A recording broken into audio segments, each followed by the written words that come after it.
बड़ी खबर यह कि कौन है मजबूर और कौन है मजबूत, आज आपको हम बताने जा रहे हैं। सिर्फ दो तस्वीरों के जरिए बताएंगे हकीकत। मनीष तिवारी का बुक बम कांग्रेस पर ही आकर फट गया है। सबसे पहले मनीष तिवारी की किताब की हकीकत आपको बताने जा रहे हैं, उसके बाद बताएंगे यह हकीकत पहली बार नहीं, इससे पहले भी निकलकर सामने आई है। जरा ये किताब देखिए, जरा मनीष तिवारी की किताब का पन्ना आपके सामने खोल दिया। इसमें लिखा है 26/11 के वक्त यूपीए सरकार थी, उस वक्त जो कदम उठाए जाने थे वो नहीं उठाए गए। उस वक्त तेजी से कार्रवाई की जरूरत थी। अगर किसी देश को निर्दोषों का कत्लेआम करने में अफसोस नहीं होता तो ऐसे संयम में ताकत की पहचान नहीं बल्कि कमजोरी की निशानी है। 26/11 एक ऐसा मौका था जब शब्दों से ज्यादा जवाबी कार्रवाई दिखानी थी। यह मनीष तिवारी का किताब में लिखी हुई हकीकत है, लेकिन यह पहली बार नहीं। इससे पहले एयर चीफ मार्शल ने भी यही बात कही थी कि 26/11 के वक्त पूरी तरह से सेना तैयार थी बदला लेने के लिए। देखिए जरा एयर चीफ मार्शल ने क्या कहा था, वो सच मैं आपके सामने रखने जा रहा हूं। एयर चीफ मार्शल ने कहा था, 2017 में खुलासा किया था, 26/11 के बाद वायुसेना तैयार थी, यानी एयरफोर्स तैयार थी बदला लेने के लिए। वायुसेना ने पूरी प्रिपरेशन, पूरी तैयारी कर ली थी। सर्जिकल स्ट्राइक का पूरा प्लान वायुसेना के पास था। पाकिस्तान अधिकृत कश्मीर में टेरर कैंप पर हमले की पूरी प्लानिंग योजना बना ली थी। तत्कालीन उस वक्त की मनमोहन सरकार ने रोक दिया। बड़ी बात यह है, मनमोहन सरकार ने रोक दिया। 26/11 हमले के बाद भी कुछ भी एक्शन लेने से मना कर दिया गया। तत्कालीन पीएम से मुलाकात भी की थी एयर चीफ मार्शल ने। यह सच्चाई है। बड़ी बात यह, मनीष तिवारी आज ये कह रहे हैं कि 26/11 के बाद आकर कांग्रेस ने एक्शन क्यों नहीं लिया। और आइए दो तस्वीरों के जरिए आपको कल का भारत और आज के हिंदुस्तान का फर्क बताने जा रहे हैं। दो तस्वीरें, प्रधानमंत्री डॉक्टर मनमोहन सिंह उस दौरान प्रधानमंत्री थे जब 26/11 का हमला हुआ, और जब पुलवामा हमला हुआ तो प्रधानमंत्री नरेंद्र मोदी सत्ता में थे। इन दो तस्वीरों के बाद वो तस्वीरें आपको दिखा रहे हैं। 26/11 हमले की पहली तस्वीर देखिए जरा, कैसे आतंकी मुंबई की सड़कों पर गोलियों की बारिश कर रहे थे और तांडव मचा रहे थे। रूह कपा देने वाली तस्वीरें, कैसे बंधक बना लिया था पूरी मुंबई को, देश आज तक नहीं भूला। और फिर कैसे 14 फरवरी को 2019 पुलवामा अटैक हुआ, प्रधानमंत्री नरेंद्र मोदी सत्ता में थे। ये दो तस्वीर दिखाने का मकसद ये कि हमले पहले भी हुए और हमले उसके बाद भी हुए, लेकिन इस हमलों में क्या हुआ। 175 से ज्यादा लोगों की जान गई 26/11 हमले में, और पुलवामा हमले में 40 सीआरपीएफ जवान शहीद हुए। 26/11 हमले में 300 से ज्यादा लोग घायल हुए, और पुलवामा हमले में 35 से ज्यादा लोग घायल हुए। इसके बाद की तस्वीरें देखिए जरा। इन हमलों के बाद, 26/11 हमले के बाद, तब के गृह मंत्री शिवराज पाटिल की सिर्फ इसलिए कुर्सी गई क्योंकि वो बार बार कपड़े बदलकर हर लोकेशन पर पहुंच रहे थे। और इतना ही नहीं, उस वक्त के मुख्यमंत्री विलासराव देशमुख होटल ताज में अपने बेटे, देखिए जरा तस्वीर फिर से, अपने बेटे रितेश और डायरेक्टर प्रोड्यूसर राम गोपाल वर्मा के साथ पहुंचे थे। और प्रधानमंत्री नरेंद्र मोदी जवानों की शहादत के बाद सीधे एयरपोर्ट उन्हें श्रद्धांजलि देने पहुंचे थे। यह है दो तस्वीरों का सच। इतना ही नहीं, ये यहीं खत्म नहीं होता, जरा सुनिए। अब आपको सुनवाता हूं उस वक्त 26/11 के बाद नेता क्या कह रहे थे और पुलवामा हमले के बाद क्या कह रहे थे।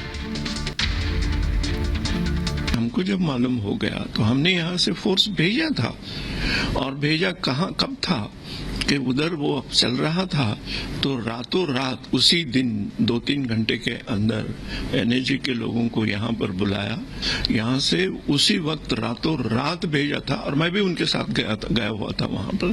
पुलिस कमिश्नर, वहाँ का जो लोग हैं, उन्होंने एक कमेटी बनाई थी और वो कमेटी ने वो सब कुछ देखा हुआ था। पुलवामा हमले के गुनाहगार, पुलवामा हमले के साजिशकर्ताओं को उनके किए की सजा जरूर मिलेगी। आतंकी संगठनों और उनके आकाओं ने जो हैवानियत दिखाई है, उसका पूरा हिसाब किया जाए।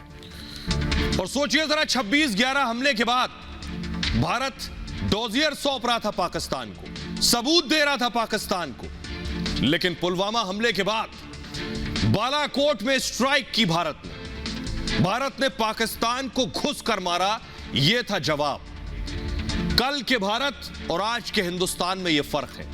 अब सुनिए जरा, 26/11 हमले में जो जख्मी हुए, जो घायल हुए, उनके परिवार का क्या कहना है, और आज के भारत में पुलवामा हमले में जो जवान शहीद हुए, उनके परिवार का क्या कहना है, सुनिए। कांग्रेस जरा अच्छे से अपनी जिम्मेदारी समझते तो शायद हमारे साथ ये 26/11 वाला हादसा नहीं होती। सही वक्त पर अगर मनमोहन सिंह ने फैसले लिए होते, कम से कम हजारों लोगों की जान बचती, क्योंकि उस वक्त कितने लोगों की जान गई, कितने जन घायल हुए, वो कोई नहीं बता सकता। सिर्फ कहने के लिए कहते कि हमारे पास इतने आंकड़े हैं, इतनी गिनतियां हैं, मगर उस वक्त कितने जनों पे क्या बीती और कितने जनों के साथ क्या हुआ, ये कोई नहीं जान सकता। इसीलिए इसके जिम्मेदार भी मनमोहन सिंह और सोनिया गांधी हैं, और कांग्रेस के जितने भी हैं कार्यकर्ता, वो सभी को मैं ये कहना चाहती हूँ कि एक बार हमारे जगह पे आप लोग आकर देखिए और हमारा दर्द समझिए, तो आपको पता चलेगा कि कैसे हम लोग जिंदगी जी रहे हैं। क्योंकि उस वक्त हमारे पास आप लोगों का सहारा था, मगर उस वक्त सोनिया गांधी और मनमोहन सिंह ने अच्छी अपनी जिम्मेदारी समझी होती और उन्होंने निभाई होती अपना काम किया होता, तो शायद ये हादसा नहीं होता। इसके जिम्मेदार सिर्फ गांधी परिवार है और मनमोहन सिंह है। ना तो उन्होंने यह हादसा होने से पहले कुछ किया, ना यह हादसा होने के बाद उन्होंने किसी पे ध्यान दिया। जब मजबूत सरकार होती है तो सर्जिकल स्ट्राइक और एयर स्ट्राइक भी होती है। जब मजबूत सरकार होती है, दुनिया भी हमारी बात सुनती है, और जब मजबूर सरकार होती है तो दुनिया भी अपना रौब झाड़ती है हमारे ऊपर। सोनिया मनमोहन की सरकार थी, पाकिस्तान के आतंकवादी आकर अपने जवानों के सर काट कर ले जाते थे, कोई जवाब देने वाला नहीं था। मोदी जी की सरकार आई, उरी में हमला किया। आइए अब आपको बताने जा रहे हैं तब और अब में क्या फर्क आया है। पहले क्या कहा जाता था और आज क्या कहा जाता है, ये आपको बताने जा रहे हैं। देखिए जरा कितना बदला है, ये आपको बता रहे हैं कल और आज। पहले मनमोहन सरकार के दौरान गठबंधन सरकार के दबाव में रहे मनमोहन सिंह पर यह आरोप लगे, लेकिन प्रधानमंत्री नरेंद्र मोदी पूर्ण बहुमत के साथ सत्ता में आए। इसके बाद मनमोहन सिंह पर रिमोट कंट्रोल से चलने के इल्जाम तक लगे, लेकिन प्रधानमंत्री नरेंद्र मोदी के नेतृत्व का लोहा पूरी दुनिया ने माना। मनमोहन सिंह के दौरान 2G कोलगेट के घोटाले के आरोप लगे, लेकिन 7 साल में प्रधानमंत्री नरेंद्र मोदी पर भ्रष्टाचार का कोई आरोप नहीं लगा। मनमोहन काल में आतंक के खिलाफ मनमोहन सिंह खामोश रहे, कोई एक्शन नहीं लिया, लेकिन अब आतंकवाद का हमेशा करारा जवाब दिया गया। आइए अब आपको सुनवाते हैं। मनीष तिवारी के इस बयान के बाद बवाल तो मचना था, तो सियासत में बवंडर भी आ गया। सुनिए जरा। सरकार में मनमोहन सिंह जी थे, वो प्रधानमंत्री थे, और सोनिया जी यूपीए की चेयरपर्सन थी, और उस वक्त जो कांग्रेस के लोग थे, जो मुल्क से मोहब्बत करने वाले लोग हैं, जो 26/11 इतनी बड़ी घटना हुई और उस वक्त जिस तरह का एक्शन दिखना चाहिए था, वो एक्शन नहीं दिखा था। चलिए, मनीष जी ने सही बात कही है, देर आए दुरुस्त आए। अगर हम उम्मीद कर रहे थे कि तत्कालीन गृह मंत्री जिस वक्त ये हमला हुआ, शिवराज पाटिल जी, वो बंद गले के सूट बदल रहे थे, वो कंघी कर रहे थे, वो आगे कैसे बॉलीवुड की एक मूवी बने ये बनवाने में व्यस्त थे। आतंक के हमले को करारा जवाब, इसी को 56 इंच चौड़ा सीना कहते हैं। अब तो तुम्हारे कांग्रेस के नेता भी इस बात को स्वीकार कर रहे हैं। मनीष तिवारी ने जो कहा है वो उन्होंने उसकी परिस्थिति और अपने अनुभवों के आधार पर कहा होगा, लेकिन मैं इस देश का सौभाग्य मानता हूँ कि जो 2014 में यूपीए की सरकार गई थी, वो अनिर्णय की स्थिति के कारण गई थी। आज देश को एक मजबूत और सबल नेतृत्व। Approach towards the terrorism during UPA government बहुत हल्का था. It was very loose. There were so many loose ends. तो हमारे मोदी जी के नेतृत्व में हमारे सरकार का नीति है जीरो टॉलरेंस टुवर्ड टेररिज्म. तो उन्होंने जो कुछ भी कहा है, कांग्रेस शुड इंट्रोस्पेक्ट. और आइए आगे बढ़ते हैं और अब आपको बताने जा रहे हैं कांग्रेस की गुलाम मानसिकता की हकीकत. कैसे कांग्रेस की गुलाम मानसिकता की हकीकत यह है कि सबसे पुरानी पार्टी को आज हिंदुस्तान गुलाम नजर आ रहा है. उनका कहना है भारत गुलाम है अमेरिका का. आइए आपको बताते हैं कि आखिर कांग्रेस के वो कौन से कोहिनूर हैं जिन्होंने ये बात हिंदुस्तान के लिए कही है. देखिए, और ये बात पहली बार नहीं, ये बात इससे पहले खुद राहुल गांधी क्या कह चुके हैं ये आपको बताएंगे. मणिशंकर अय्यर का कहना है भारत अमेरिका का गुलाम बन गया है. 7 साल से अमेरिका का गुलाम है हिंदुस्तान. 7 साल से शांति की बात नहीं होती. मोदी के आने के बाद हालात बिगड़ गए हैं. मोदी नीति की वजह से हालात बुरे हो गए हैं. राहुल ने अमेरिका से, आपको बताऊं इससे पहले राहुल गांधी अमेरिका से मदद मांग चुके हैं. अय्यर कह रहे हैं भारत गुलाम है और राहुल अमेरिका से मदद मांग चुके हैं. राहुल ने कहा था भारत के हालात पर आखिर अमेरिका चुप क्यों है, अमेरिका हिंदुस्तान के हालात पर बोले. राहुल ने कहा था भारत के लोकतंत्र को बचा लो अमेरिका. भारत के हालात पर अमेरिका का विचार क्या है, अमेरिका कोई बयान क्यों नहीं देता. आइए सबसे पहले आपको सुनवाते हैं. सुनिए जरा मणिशंकर अय्यर ने क्या कहा, उसके बाद आपको सुनवाएंगे जो मणिशंकर अय्यर को भारत गुलाम लग रहा है उसी अमेरिका से राहुल गांधी मदद मांग रहे थे. पहले अय्यर को सुनिए. 7 साल में हम देख रहे हैं कि गुटनिरपेक्षता की तो बात ही नहीं होती है, कि शांति की बात ही नहीं होती है, कि अमेरिकनों के गुलाम बनकर बैठे हैं और कहते हैं कि हमें. तो सोचिए ये अय्यर इसी हिंदुस्तान में रहते हैं और कह रहे हैं कि हम अमेरिका के गुलाम हैं. और इसी अमेरिका से अय्यर के जो नेता हैं राहुल गांधी वो मदद मांग रहे थे, अमेरिका से कह रहे थे बचा लो. सुनिए जरा राहुल को. We are no longer in the same paradigm we were before 2014. We are in a different paradigm. We are in a paradigm where the institutions that are supposed to protect us do not protect us anymore. The institutions that are supposed to support a fair political fight do not do so anymore. I don't hear anything from the US establishment about what is happening in India. If you're saying partnership of democracies, I mean, what's your view on what's going on here? तो सुन लिया आपने राहुल गांधी को. अब जरा report देखिए.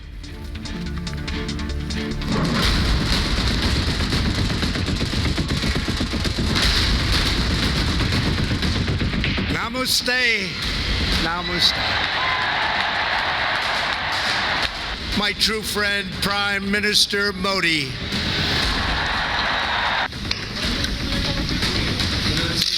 Welcome back.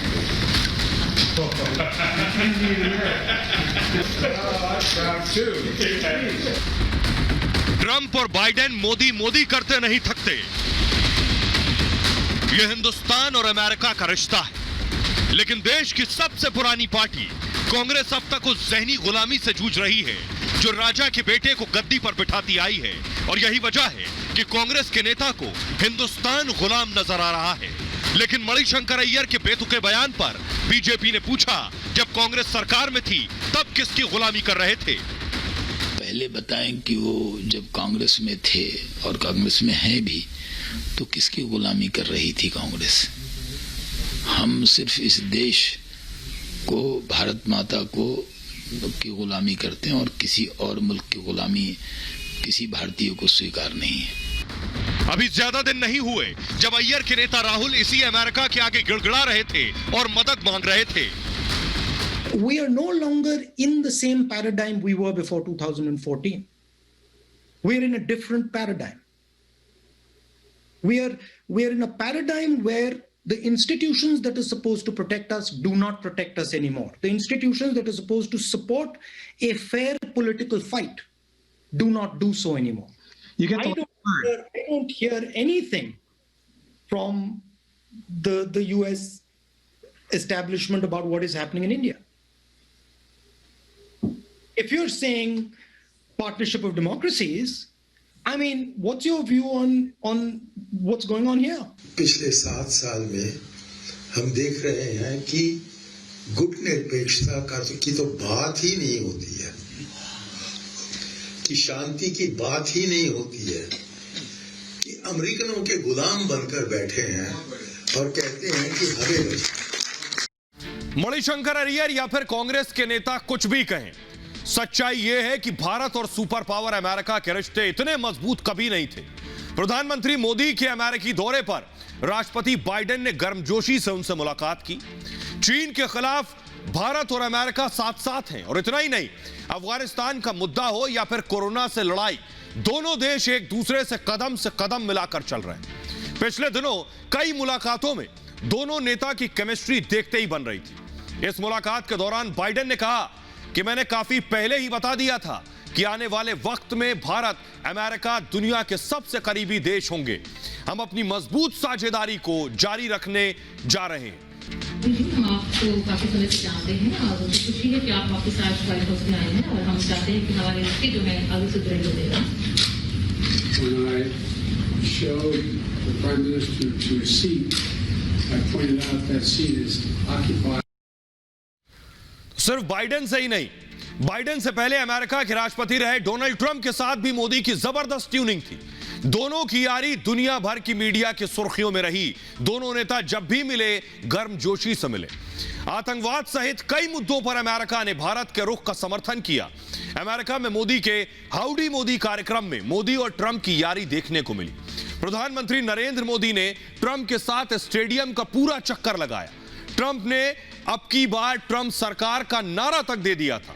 Bharat दौरे पर आए ट्रंप का अहमदाबाद में हवाई अड्डे पर भव्य स्वागत हुआ।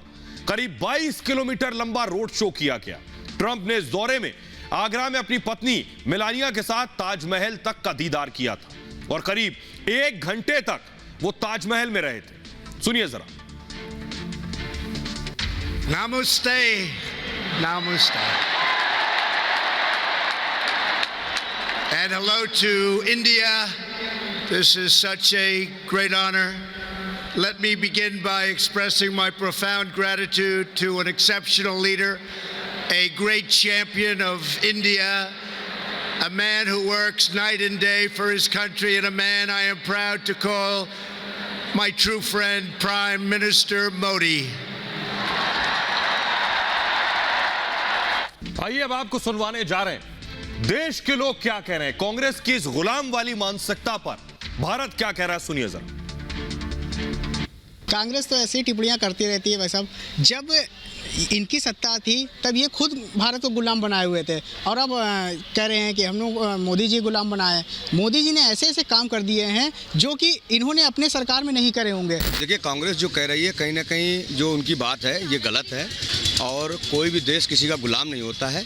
एक मैत्रिक संबंध होते हैं, व्यापारिक संबंध होते हैं, किसी भी प्रकार से भी हो, कहीं ना कहीं भारतवर्ष अपना विश्व के अंदर बढ़ोतरी की तरफ बढ़ा है। तो गुलामी की जो बात कही जा रही है वो कहीं ना कहीं पूरी तरीके से गलत है। विचारधारा की दृष्टि से तो अमेरिका के ज़्यादा निकट हैं, गुलाम हुए हैं नहीं ये वो जाने, विपक्षी है, कुछ ना कुछ तो बोलेंगे ही। और आज चीन अगर गुस्सा है इनसे तो इसी बात मुद्दे को लेकर गुस्सा है कि अमेरिका का जो बाइडेन इनको चीन से ज़्यादा महत्व दे रहा है। कांग्रेस को एक कुशल नेतृत्व की ज़रूरत है। कांग्रेस इस समय बिल्कुल बरगला गई है। कांग्रेस के पास कोई रणनीति बची नहीं है। इस वजह से कांग्रेस जो है उल्टी सीधी बातें कर रही है। ये बिल्कुल बेबुनियाद आरोप है। कांग्रेस खुद गुलाम रही है, 70 साल देश में राज किया है, राज करने में सब कुछ तो गुलामी में चला गया है।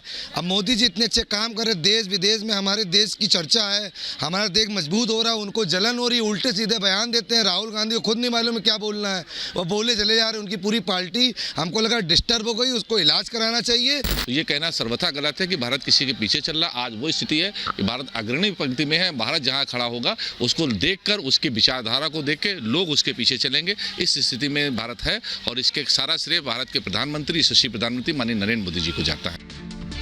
और ये आपको बताते हैं कि हिंदुस्तान अमेरिका के साथ बराबर से खड़ा है।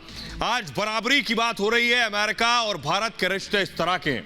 देखिए जरा, आपको दिखाने जा रहा हूं कि दोनों देशों के बीच, ये आपको S-400 हम आपको दिखा रहे हैं, मिसाइल डिफेंस सिस्टम हिंदुस्तान ने लिया है रूस से। अमेरिका मना करता रहा, अमेरिका के दबाव के आगे हिंदुस्तान नहीं झुका। बैन की आशंका के बावजूद S-400 रूस से भारत ने लिया। रूस के साथ इस मिसाइल डिफेंस सिस्टम का करार भारत ने कर लिया और भारत की सुपर पावर अमेरिका को दो टूक है। सोचिए, इसी को कहते हैं बराबरी। भारत रूस संबंधों में हस्तक्षेप मंजूर नहीं, भारत ने अमेरिका से कहा है। S-400 के लिए 5.43 अरब डॉलर की डील हुई है और S-400 मिसाइल की सप्लाई शुरू हो चुकी है और अगले महीने भारत दौरे पर पुतिन आने वाले हैं। रूस के साथ AK-203 राइफल पर भी डील होनी है पुतिन के आने पर। यह है भारत के रिश्ते अमेरिका के साथ और रूस के साथ, यानी किसी के आने और जाने से रिश्ते खराब नहीं होते हैं, रिश्ते पहले से और मजबूत हुए। और न सिर्फ अमेरिका के साथ पहली तस्वीर मैं आपको दिखाऊं, प्रधानमंत्री नरेंद्र मोदी और जो बाइडेन अमेरिकी दौरे पर गर्मजोशी से स्वागत किया था। जो बाइडेन ने अमेरिकी उपराष्ट्रपति की कुर्सी तक प्रधानमंत्री नरेंद्र मोदी को ऑफर की थी और दोनों के बीच बेहतरीन बॉन्डिंग उस वक्त दिखी थी। इतना ही नहीं, मोदी पुतिन लगातार संपर्क में रहते हैं और दोनों की केमिस्ट्री बेहद शानदार है। इतना ही नहीं, S-400 मिसाइल सौदे पर खुद साइन किया है पुतिन ने, खुद आकर साइन किया। अब इजराइल की बात कर लीजिए। इजराइल में बेहद लोकप्रिय प्रधानमंत्री नरेंद्र मोदी, ये खुद इजराइल के प्रधानमंत्री नेफ्ताली ने कहा, उन्होंने ये तक कहा, आइए और मेरी पार्टी में शामिल हो जाइए। मैक्रो, फ्रांस की बात करें, फ्रांस के राष्ट्रपति मैक्रो ने कई बार प्रधानमंत्री नरेंद्र मोदी की तारीफ की। ऑस्ट्रेलिया से करार रद्द होने पर प्रधानमंत्री नरेंद्र मोदी को फोन लगाकर बात की थी। पनडुब्बी वाला करार जो रद्द हुआ, जलवायु परिवर्तन पर नेतृत्व के लिए तारीफ कर चुके हैं। खुद बोरिस जॉनसन कोरोना काल में मदद के लिए शुक्रिया कहा था ब्रिटेन ने हिंदुस्तान का। ऑस्ट्रेलिया की बात करें, मोदी को ऑस्ट्रेलिया का सबसे अच्छा दोस्त बताया था और एक सम्मेलन में मॉरिसन ने प्रधानमंत्री मोदी के लिए ये सारी चीजें कही थी। और बात शहीदों के सम्मान की, आज संतोष बाबू, कर्नल संतोष बाबू को के परिवार को महावीर चक्र से सम्मानित किया गया। संतोष बाबू गलवान में चीन से लड़ते हुए शहीद हुए थे, लेकिन 20 भारत के जवान शहीद हुए थे तो 40 चीन के भी शहीद हुए थे। संतोष बाबू के बारे में आइए बताते हैं क्या स्थिति थी और भारत ने कैसे वक्त के साथ इस स्थिति में बदलाव किया। 15 जून 2020 को ऑपरेशन स्नो लेपर्ड में शामिल थे। गलवान में पोस्ट बनाना उस वक्त मकसद था। शहीद कर्नल संतोष बाबू सीओ थे और चीनी सैनिकों ने हिंसक कार्रवाई की। उस दौरान संतोष बाबू गंभीर रूप से घायल हो गए थे। आखिरी सांस तक नेतृत्व किया संतोष बाबू ने। हिंसक झड़प में 20 जवान शहीद हुए थे और चीनी सैनिकों के पास उस वक्त तारों वाले डंडे थे जिससे भारतीय जवानों पर हमले किए। कटीले तारों वाले डंडों से हमला किया गया था। भारतीय जवानों के पास लकड़ी के डंडे मौजूद थे। LAC पर उसके बाद नियम बदले गए और सेना के फील्ड कमांडर्स को अधिकार दिया गया। हथियार चलाने के नियमों में बदलाव किए गए और विशेष हालात में हथियारों के इस्तेमाल की अनुमति दी गई है। पहले हथियारों का इस्तेमाल बैन था LAC पर और दशकों से यह परंपरा चली आ रही थी। हथियार रखने की इजाजत नहीं थी। LAC के 2 किलोमीटर के दायरे में अब तक बैन था हथियारों का इस्तेमाल। LAC पर चीन के सैनिक हर मुमकिन मौके का फायदा उठाकर भारत की सीमा में घुसने की कोशिश करते रहे, लेकिन बात हथियारों या हिंसा तक पहुंचने से पहले ही खत्म हो जाती थी। मगर अब ऐसा नहीं है। तस्वीर पूरी तरह बदल गई है। सीमा पर जवानों की मौत भी हो रही है और बंदूकों से गोलियां भी निकलने लगी। भारत ने चीन की हर साजिश का जवाब देने की तैयारी कर रखी है। LAC पर भारत ने सैनिकों की फौज उतार दी है, साथ ही सबसे खतरनाक हथियार तैनात कर दिए। यही नहीं, भारत ने 3500 किलोमीटर के LAC पर हथियार चलाने से संबंधित नियमों में भी बदलाव किया है। चरित्र रहा है कि हम लोगों ने दुनिया के किसी देश पर ना तो कभी आक्रमण किया है। भारत की तरफ आंख उठाकर भी देखेगी तो उसका मुंहतोड़ जवाब देने की यदि किसी के अंदर है तो हम भारतवासियों के अंदर है। हमें अपने सेना के जवानों पर फक्र है, अपने सेना के जवानों पर पूरा भरोसा है। पूर्वी लद्दाख सीमा पर भारत चीन के बीच चल रहा तनाव थमने का नाम नहीं ले रहा। चीन ने LAC पर अपने T-15 टैंक तैनात किए तो भारत में जवाब ने भीष्म कहे जाने वाले टैंक T-90 को उसके सामने खड़ा कर दिया। आपको बताते हैं T-90 की खासियत क्या है। T-90 टैंक में K6 रिएक्टिव आर्मर होता है। 2 किलोमीटर की रेंज में हेलीकॉप्टर को भी मार सकता है। T-90 tank anti tank guided missile भी दाग सकता है और T-90 टैंक रेगिस्तान, दलदली जमीन और पानी के अंदर भी चलाए जा सकते हैं। टैंक में एंटी एयरक्राफ्ट गन होती है और 1 मिनट में 800 गोलियां चला सकती है। लद्दाख से लेकर अरुणाचल तक आंखें दिखा रहे चीन से निपटने के लिए भारत ने सीमा पर अपनी सबसे घातक ब्रह्मोस मिसाइल भी तैनात कर दी है। भारत की इस तैनाती से ड्रैगन लाल हो गया है। बताते हैं कितना खतरनाक है ब्रह्मोस मिसाइल।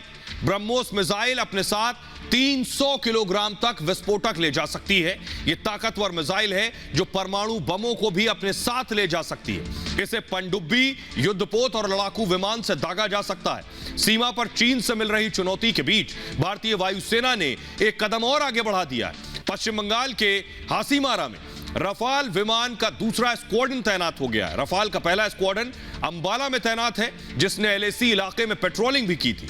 रफाल दुनिया के सबसे घातक मिसाइलों में से एक है और रफाल में सबसे घातक मिसाइलें लगी हैं। रफाल हवा से जमीन पर मार कर सकती है और हवा से हवा में मार करने वाली मिसाइल भी इसमें लगी है। रफाल की अधिकतम स्पीड 2222 किलोमीटर प्रति घंटा है। 1 मिनट में 60,000 फीट की ऊंचाई तक यह उड़ान भी भर सकता है।